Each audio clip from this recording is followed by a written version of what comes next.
या अल्लाह, शुक्र है। अब ये कौन आ गया? पैगाम रसा है। मंगोल है ये।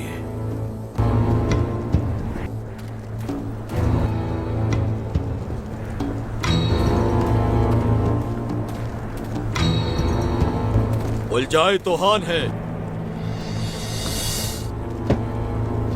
उस्मान की ढाल बनने वाले।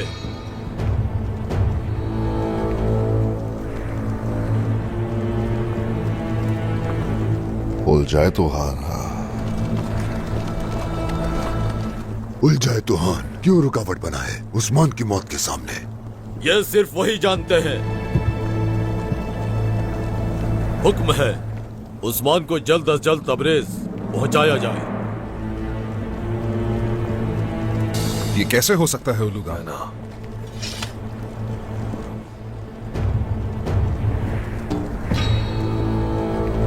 उलझाए तूफान अगर चाहे तो हो सकता है। ए अल्लाह, अल्तुगा, जल्द से जल्द इसके लिए सवारी तैयार की जाए। तुम बजाते खुद इसको लेकर जाओगे। सिपाहियों, कमांडर का हुक्म सुन। तू हर चीज पर कादिर है। अब ये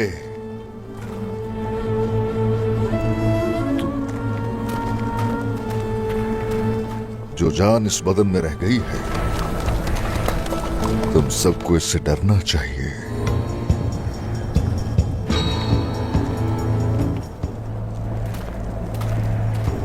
तुम किसके पास जा रहे हो ये भूलो मत उस्मान।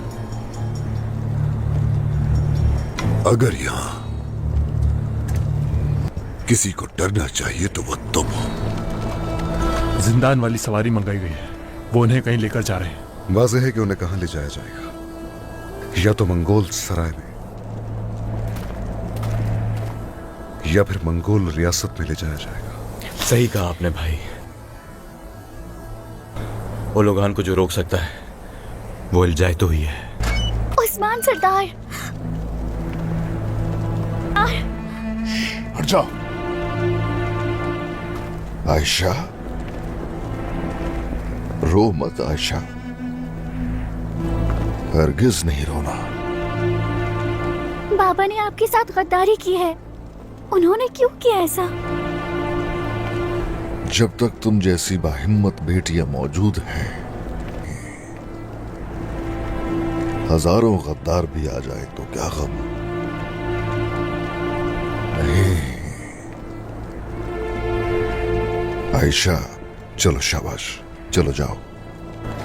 इधर आओ बेटी। छोड़ दे मुझे। गाड़ी में बिठाओ उसे। अल्तुगा, खान तक मेरा सलाम पहुंचाना।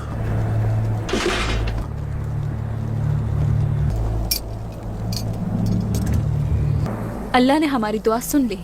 एक इम्तिहान से निकल गए। अब असल जिम्मेदारी उन्हें उनसे बचाना, चाहे कुछ भी करना पड़े। उनकी तादाद बहुत ज्यादा है, हर जगह दिखाई दे रहे हैं वो।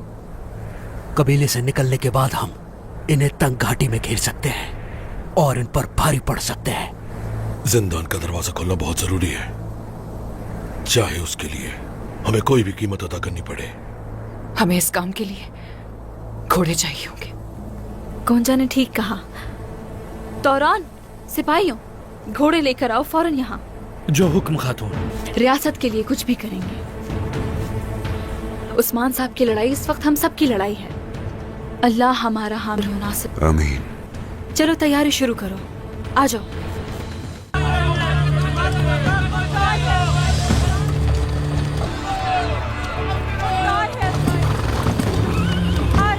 बेशक उलझाए तो खान का हुक्म है, लेकिन उस्मान को यूं जाने देना कोई अच्छा फैसला नहीं कमांडर।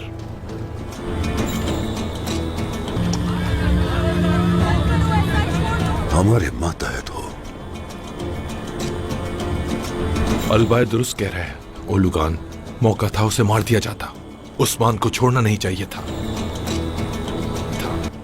बाला और हान सब फरार हैं। वो उस्मान का पीछा करते उस तक पहुंच जाएंगे। मैं भी यही चाहता हूँ खातून। खातून, अच्छा है उन्हें उस्मान तक पहुंचने की कोशिश करने दो। एक साथ ही उनका शिकार होगा। आपा, आप उस्मान सरदार से गद्दारी कैसे कर सकती हैं? यूसुफ, हम बाद में बात करेंगे। यूसुफ को रिहा करें, सरदार की बीवी का हुक्म है। ये आप क्या कह रही? गद्दार, आपकी फितरत शुरू से ही वाज़ेह थी बेगम खातून। गद्दार थी आप।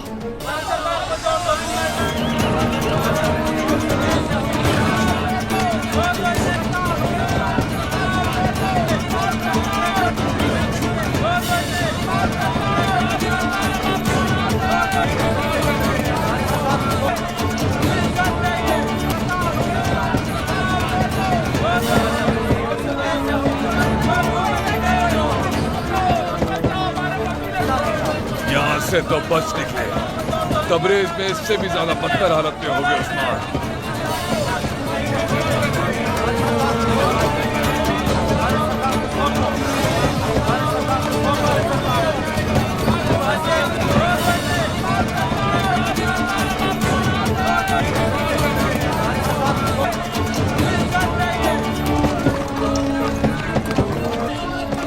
अब तुम इस कबीले में कभी लौट नहीं पाओगे।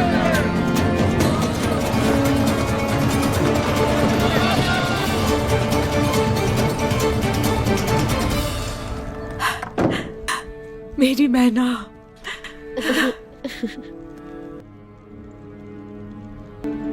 खाला, मैंने आपको बहुत याद किया। तुम्हारी वजह से उस्मान का दौर खत्म हो गया। अब सारे गाय हमें धज्जियों की तरह बिखरे हुए दिखाई देंगे।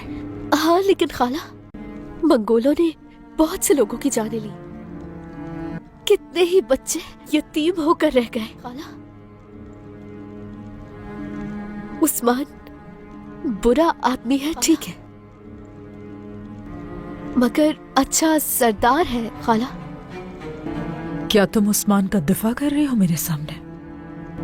तुम्हें पता है ना, उसने तुम्हारे वालिदैन को, तुम्हारे कबीले की औरतों और बच्चों को किस कदर बेदर्दी से मारा था। तुम्हारे माँ बाप अगर ये बातें सुन लें तो शर्म आएगी उन्हें ऐसी औलाद पर। खाला, उस उस्मान ने अजियतें दे देकर जान से मारा था उनको। माफ करते मुझे खाला, मगर उन लोगों ने मुझसे बहुत ही अच्छा रवैया रखा। उस्मान और बाला बड़ा अच्छा रवैया रखते थे तुम्हारे साथ, हाँ? क्या लगा तुम्हें कि वो तुम्हें चाहने लगे हैं? यही सोच। उनका सबसे बड़ा हथियार होता है और तुम मासूम उनके दोगले चेहरों से धोखा खा गई बेटी। उन्हें तुमसे कोई प्यार नहीं, वो सिर्फ तकलीफ देते हैं। जहर का शिकार हो गई थी मैं। उस्मान और बाला ने बहुत ही ख्याल रखा उस वक्त मेरा, अपने साथ रखा। उस्मान ने मेरी हिफाजत का वादा तक किया है। यही तो असल बात है। उनके अल्फाज ही तो असल जहर है। तुम्हें इस हाल तक पहुंचाने वाले यही लोग हैं। खुद को देखो तो जरा, एक तन्हा और यतीम बच्ची वालिदैन से जुदा हो गई। मेरी मैना,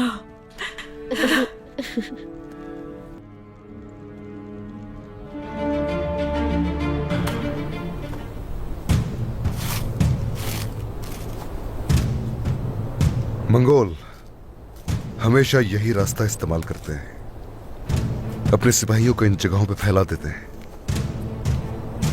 आपका मतलब है कि हम इस रास्ते से जाएंगे शहजादे? ऐसी है, हमारी रियासत की हुदूद से निकलने से पहले हमें पहुंचना होगा। तो ठीक है, यहाँ से फौरन हमें निकलना चाहिए। इस रास्ते में उनके लिए जाल बिछाना होगा।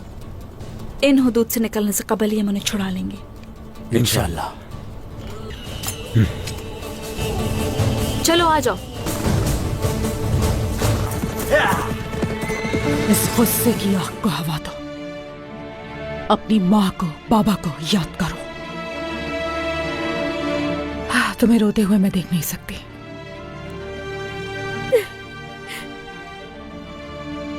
सही कहा खाला, सही कहा। मैं उनकी चालों को शायद समझ ही नहीं सकी। मत भूलो ये इंतकाम का वक्त है। उस्मान के पीछे जाओ और उसे खत्म कर दो। अपने माँ बाप की रूहों को सुकून देना चाहती हो तो उस्मान को खत्म कर दो। वादा करती हूँ कि अपने हाथों से उसकी जान लूंगी खाला। और तुम कामयाब होगी, यकीन है मुझे। खाला, मुझे उस्मान का घोड़ा चाहिए होगा, उसी पर जाऊंगी।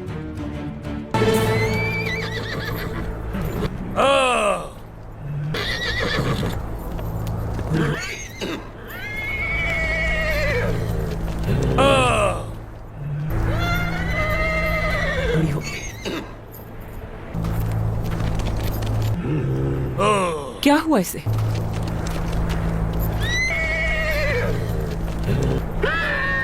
आला खातून की घोड़ी है, बहुत चीख रही है, भागने की कोशिश कर रही है। तुम्हें अलाजा बाला के पास जाना चाहती हो, मगर बाला तो छोड़कर चली गई तुम्हें। फिक्र मत करो, आज से तुम्हारी मालिक मैं हूं और तुम मेरी घोड़ी हो। कोशिशें रायगा जाएंगी। बाला के सिवा इस पर कोई सवार नहीं हो। उसी की वफादार है। ना सिर्फ इसके दिल से बल्कि लोगों के दिल से भी बाला की वफादारी निकालकर फेंक दूंगी मैं। ऐसा जड़ से उखाड़ो बाला का नाम तक लेना भूल जाएंगे। और एक बात, उस्मान की जगह इस तरह से तुम लोगे। तुम्हारी तरह जल्दबाज नहीं हो। सही वक्त का इंतजार है। वक्त आएगा जब उस्मान नहीं होगा, वहीं से मेरी शुरुआत होगी। यहां ऐसे हुक्मरानी करूंगा कि उस्मान को याद भी नहीं करेंगे। फिलहाल उस्मान जिंदा है। अगर वो वापस आ गया और आकर तुम्हारे अमाल का हिसाब मांग लिया तो कोई डर है तुम्हें खातून? मैं किसी चीज से नहीं डरती हूं अलबाय। कदम उठाने से पहले सोचती हूं अच्छी तरह। उस्मान कोई ऐसा भेड़िया नहीं है जिसे आसानी से काबू कर लोगी।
नाजरीन, आज की इस एपिसोड में यही कुछ था। उम्मीद है कि आज की हमारी ये एपिसोड आपको पसंद आई होगी। अस्सलामु अलैकुम नाजरीन, इस एपिसोड की आगाज़ में हमें मोहम्मद अल-परसलान और उनके साथ मौजूद बातूर साहब दिखाए जाते हैं। जो कि आपस में बातें कर रहे होते हैं। बातूर साहब सुल्तान तुगरुल से मुखातिब होकर कहती हैं कि जनाब, जैसा कि आपने हमें हुक्म दिया था बिल्कुल हमने वैसा ही किया और हमारे आसपास मौजूद तमाम तुर्कमानों को हमने आपस में इकट्ठा कर लिया है जनाब, और जैसे आपने हमें हुक्म दिया था हमने बिल्कुल वैसा ही किया है और उम्मीद हम करते हैं कि इंशाअल्लाह बहुत जल्द तमाम तुर्कमान हमारे मातहत होंगे और इंशाअल्लाह हम कुफार से ये जंग ज़रूर हासिल कर लेंगे और हमें इंशाअल्लाह अल्लाह के हुक्म से फतह नसीब होगी मेरे सुल्तान।